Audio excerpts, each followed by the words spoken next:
So my name is Michael Hercock. I'm 40 years old. I'm a Baptist minister here in Surrey Hills, Sydney. I suppose it's worth mentioning that I come from a traditional Christian background, and as a Baptist minister, it took me a while to come to understand a different understanding about marriage equality. My Christian tradition and culture kind of brought a lot of fears and a lot of prejudices up when I had to start asking these questions. Part of my role in the community was meeting with my local neighbours and starting to listen and get to know them, and I started to see quite a wide discrepancy in the way they perceived Christian values in particular, and the sense that those values were enforced upon them was a really big area. When I started asking questions about equality and value and issues of dignity, marriage equality became a particular concern. The suburb I'm in is Surrey Hills, which is predominantly, it has 35% gay population, LGBTI, and so part of that journey was listening and going, hey, what is best for my neighbour, what is best for my community? And then I started to recognise maybe some of those fears, some of those historical prejudices were really unhelpful. And when I met with some friends and talked it through, I started to recognise that the discrepancy created a lot of stigma in terms of the way that relationships were perceived, both in the church and in the wider community, and that was quite detrimental. The enforcement of those values perceived by the church, which continues to this day, was particularly detrimental for people's approach to the church and to faith. And so I started to really question what were we saying when we were saying that people weren't equal if we weren't going to support something like this.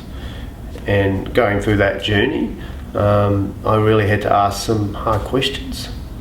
They really allowed me to see, I suppose, for the first time that it was really unnecessary for these Christian values around marriage to be enforced. They just didn't need to be enforced from a legislative position, that the individual conscience of people to make their own decisions is highly valued within Baptist tradition and needs to be applied here, that the conscience of individuals who are committed to lifelong partnership and marriage is something that should be protected and encouraged, not something that we need to be fearful of, particularly when it came to gay couples. I recognised the families, some in the street that I live in, that had experienced the stigma of not having a recognition of marriage, including their children, within the schooling systems. And I saw that as actually something that was, not right and unjust. I started to say, look, I think that it's important that that we actually take a stand in saying that this is a change that needs to happen in our community.